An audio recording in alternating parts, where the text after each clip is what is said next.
like Thayer Street, Thayer Cabin. Check them out. Tony Jones here, Rhode Island Free Radio, online at rifreeradio.org.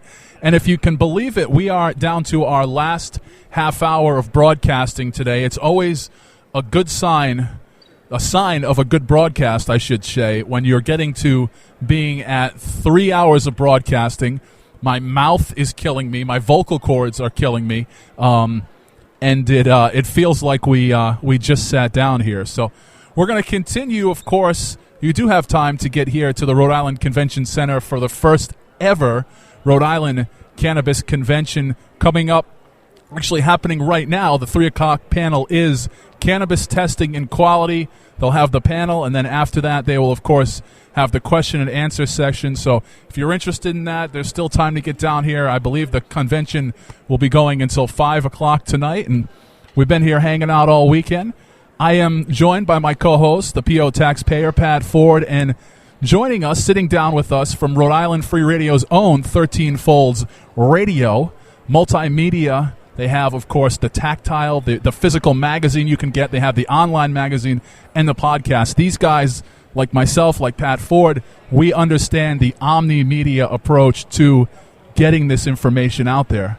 Dave is here from 13 Folds. Hello. Thanks for having me, man. So we're seeing this kind of cottage industry of alternative media. We had the folks from 1,000 Watts here earlier, and, of course, we should have had you on at the same time because they're kind of a direct competitor. You guys could just battle to the death here on the show. I'd kill them. Wouldn't be fair.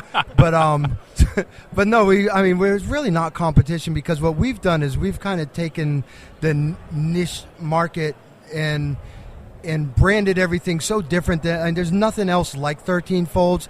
And their 1,000 Watts is a monthly. They talk about legitimate stuff.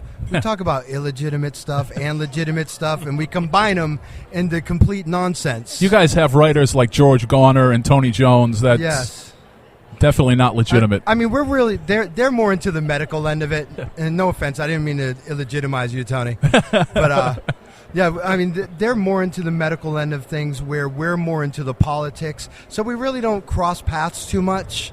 But sometimes we tend to delve over into the medical end of it, and that's why I grabbed Kevin. I grabbed Kevin from Canacare and brought him in with me today, because I can't talk about medical, but I have friends that can. Right. Thank you so much. My name's Kevin Kafker from Canacare Docs. We have 14 offices throughout New England. Very happy to be on and very gracious to have Canacare on your radio show. I'm happy to answer any questions about the medical program in any of the New England states for you. Well, what I was curious about is are you guys looking at coming into Rhode Island at all? Have you been looking into that? We have. We've been looking at coming into Rhode Island for 2 years now. The reason we're not is we have a location in Seekonk, Massachusetts, right over the border across from Pawtucket, that services most of Rhode Island. Okay. And our price is substantially cheaper than our competitors in Rhode Island, so we're doing very well off of our Rhode Island patients already. All right. We feel that it's very easily accessible to come to the Seekonk location.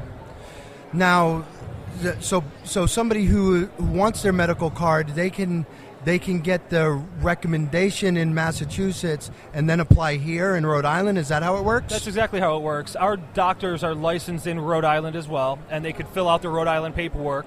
A little bit more challenging for patients of Rhode Island to get the processing done through the state, but not impossible. It's about a 2 to 4 week turnaround because it's done through snail mail compared to Massachusetts. Only in Rhode Island.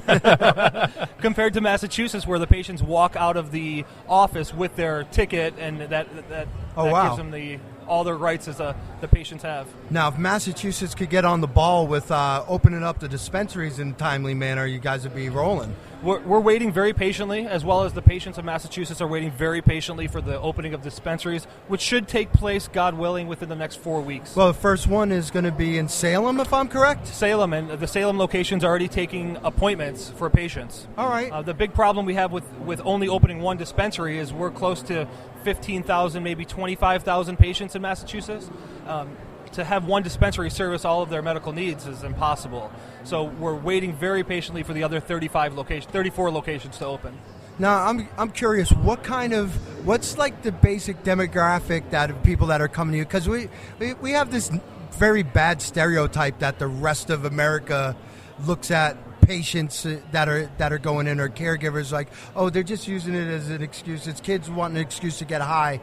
What would you say, like, the realistic demographic is there? The realistic demographic is there is no demographic. We're seeing 18-year-olds with cancer. We're seeing 90-year-olds with bone issues. I mean, really, if anybody could come to any of our offices and sit in the parking lot and see the kind of people that are walking in. It's not a 19 to 25-year-old kid with a back problem who's just using medical marijuana for recreational purposes.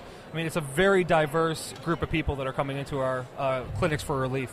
Nice. I need some for my cataracts. Can you help me out there?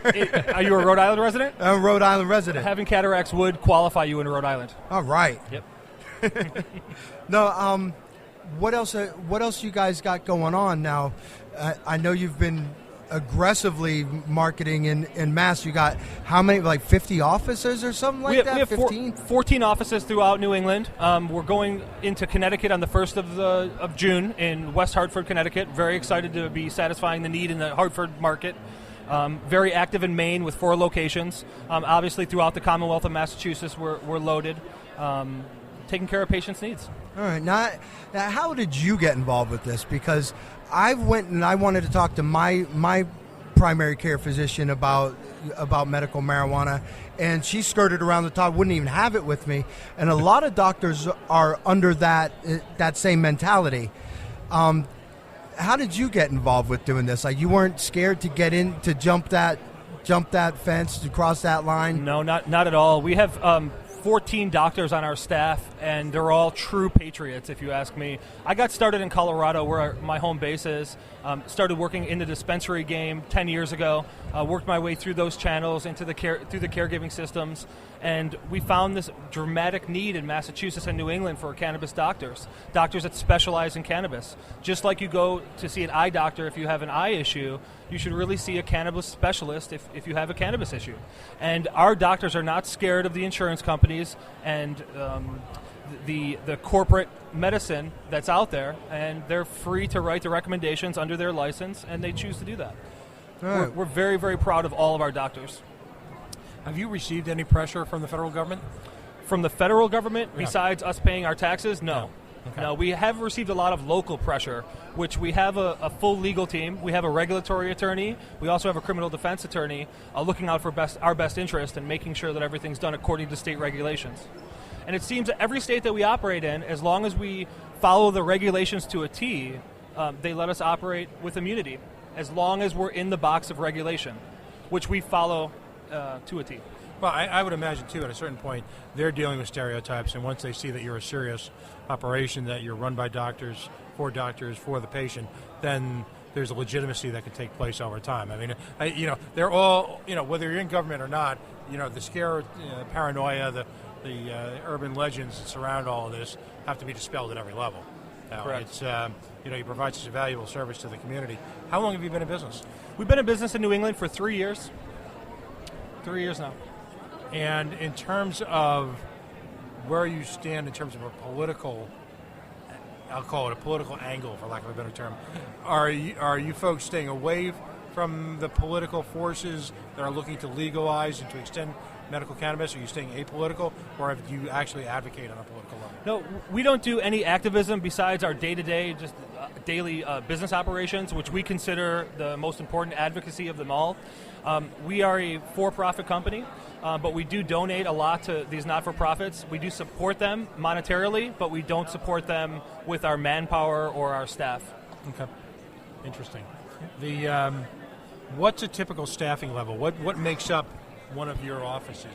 If you walk into your office for the first time, who typically will you see first, and what's the process? Good question. So when you come to our office, we have a receptionist who will meet you at the door. You're going to fill out a medical history form and bring in any medical records that are related to your condition.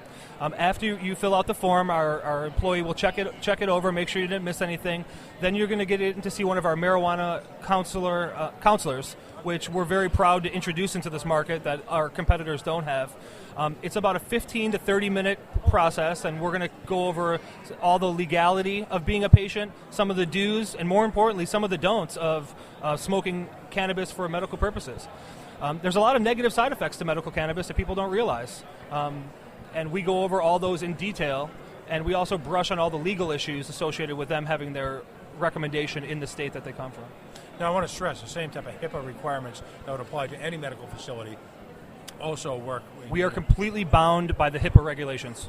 So, potential employers, things like that, the folks have the same kind of level of care and privacy that they would have at their normal doctors. Under federal law. Right. Yes. Okay. Yep. Is there people's attitudes when they walk in for the first time, particularly if, let's just be blunt, let's just say if they're a middle-aged guy who was brought up to be, afraid of cannabis, it was something that the quote-unquote druggies did, they've got that all wrapped up, and at the same time, they see themselves becoming more and more addicted to opioids or more dependent on opioids. And how do your counselors, how do they bridge that kind of fear, particularly with older potential There is a lot of anxiety associated with medical cannabis, and especially when people first walk into our office. A lot of anxiety, a lot of trepidation. Do you only jump in? Do you get the person who looks like they're going to walk in one day and then hightails it out, and second time and maybe the third time they're coming in? We try to make their environment as relaxed as possible so they don't run scared as soon as they open our door. We greet them with open arms, and they are patients, and we have a staff of medical professionals that are really looking out for their best interest. So we try to embrace them and take that anxiety and fear off of them the minute they walk in our door. And we do that by hiring good quality staff members. We employ 49 people throughout New England. We're very proud to be job creators, and we only employ the best. When you come to a CannaCare office, you know that the people that are taking care of you have been vetted, and they've been trained properly by medical professionals and also marijuana professionals. Interesting. What's a typical staff composite look like? Who's going to be on site, say, in your CCONC office? If you come into our CCONC office, you're generally going to see 3 of our team members plus 1 of our doctors. The receptionist, the counselor, and then we call them the checkout person, which basically just helps the patient through the registration process, whether it's through the online portal in Massachusetts or in Rhode Island, the paper forms. That last person is just going to check everything over to make sure that when that patient walks out, they have a clear understanding of their responsibilities to register with the program, and some of the negatives, some of the do's and the don'ts of the registration process, which could be tricky for a lot of patients, especially the older patients in Massachusetts, due to the uploading of documents, uploading of photos onto the DPH's website. It's tricky for a lot of folks. They're not used to dealing with technology at that level.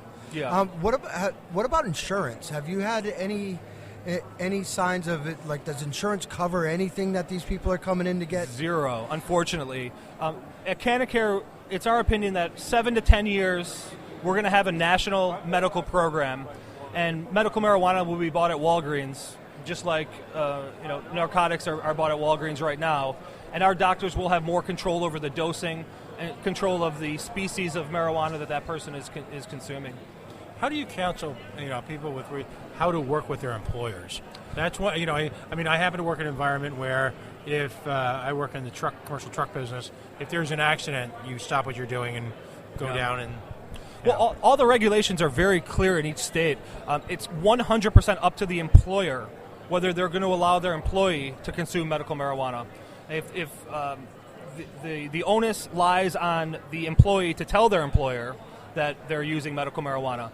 We advise everybody who comes in our office, if they're in some sort of law enforcement or if they're a truck driver or a CDL holder, that they go through the proper channels and they make sure that their employers know the medicine that they're choosing. But if I'm an employer, I'd be much happier with an employee who came to me honestly, with integrity and an open heart, and say that I choose to use medical marijuana over opiates. I can drive your truck legally under opiates, but I can't drive it legally under marijuana. At that point, at every point, it's a matter of employer confidence in that employee, and it's up to the employer if they're going to allow that employee. The employee has no rights under the state, unfortunately, to keep their job if they choose to for medical marijuana in lieu of some of the narcotics, if their employer won't allow it. Interesting. And yet, at the same time, you could be, taking any one of the prescription painkillers, and please correct me, I could be wrong on this, really not have to inform your employer that you're taking Correct. a much stronger narcotic. Correct. which could be addictive in nature. Addictive and a lot of long-term health repercussions.